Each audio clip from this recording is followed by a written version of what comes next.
held a meeting with Prime Minister Mishustin, who had prepared a report on the situation in the Russian economy. According to him, GDP growth from May of 2022 to May of 2023 was impressive and reached almost 5.5%. The thing is, the high growth rates in May this year are associated with a low base effect, and Mishustin said nothing about it. After all, May of 2022 was a failure, and GDP fell by almost 4.5% in annual terms in just a month. We know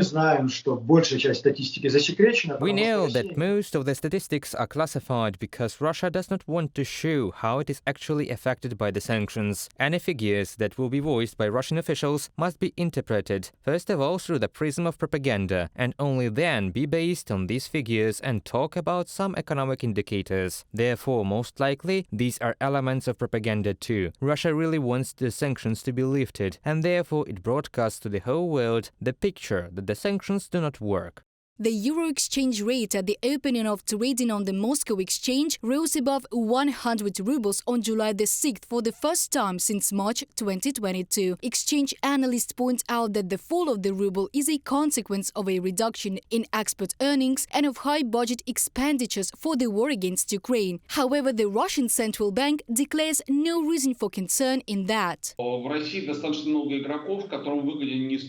are quite a lot of players in Russia who benefit from the low exchange rate of the ruble. In general, this is the government and all budget distributors, because the cheaper the ruble is, the easier it is to fill the budget with money coming from abroad. In the context of a growing deficit, it is beneficial to depreciate the ruble. But if a cheap and unstable ruble can be beneficial to the Russian leadership in the near future, then in the long run this situation will lead to an increase of inflation, which will reduce the wealth of common Russians even more. Imported goods will become more expensive, and the few purchases in dollars that are still available will become unaffordable for Russians. The authorities of the aggressor country, in fact, feel the record-breaking budget deficit with a cheap ruble at the expense of the Russians. There